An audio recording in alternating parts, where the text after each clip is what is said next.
Tonka Saw tried to forge someone else's blood work.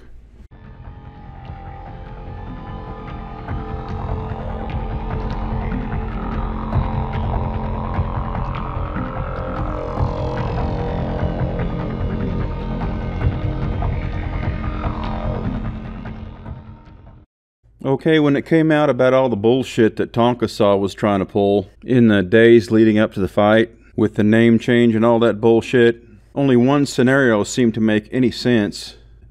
And that is, for some reason in his train wreck of a life, he was unable to actually himself pass the physical and blood work required to be licensed for the fight. Is that he was trying some scheme to forge someone else's blood work and turn it in as his for the fight. Now, if you look at the licensing requirements for kickboxing and MMA in Tennessee, you have to turn in blood work free of HIV, hepatitis B or C. You have to be given an overall physical exam. You have to turn in an eye exam by a licensed optometrist. And if you're over 35, you have to pass a neurological exam. Now, I figured this out on Thursday because with the name change, nothing else makes sense. It was pretty obvious that he was scrambling to get his name to match the person on the Bloodworks name. And I posted that facts and tweets on Thursday night just about midnight. I posted that in the YouTube comments section on videos on Friday. And of course some people disagreed with me because they hadn't figured it out yet.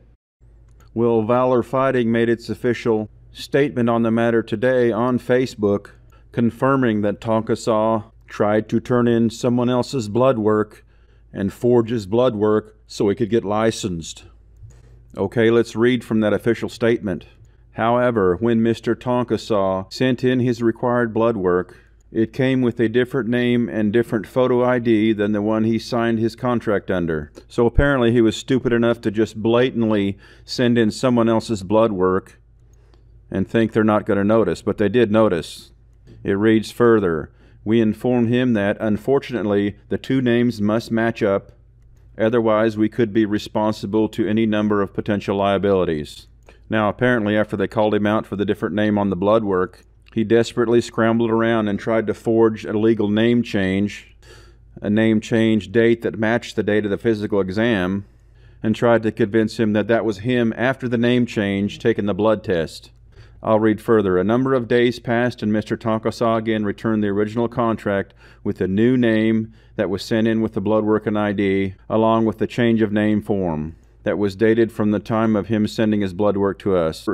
This raises quite a few number of red flags on our end. So they're obviously in for huge liabilities if they let someone fight who has HIV or hepatitis C and they spread that to another fighter. They could be looking at lawsuits that would put them under. So, of course, they're going to be pretty strict about these type of things. Well, anyway, without reading the whole thing, let's go down to the last part, which confirmed without a doubt that he tried to forge blood work by turning in someone else's blood work. Here's their statement. Quote, Mr. Tonka Saw sent in someone else's blood work and ID. Now, they would never put this out in an official statement if they did not know this 100% for sure that this is true. For some reason, he cannot pass the physical and the blood work, so he did what Tonka Saw does best. Try to lie, deceive, and try to forge his way into this fight, leaving a number of people and organizations at huge liability risks. I think it's safe to say that he could be in some legal trouble for this. I'm going to be releasing another video on Tonka Saw in the next few days that goes into this matter a little bit further, and I think you'll find it quite interesting. Thanks for watching. I was starting to meet some of the people, and there's this thing that happens when you start to meet people and you begin to hate them.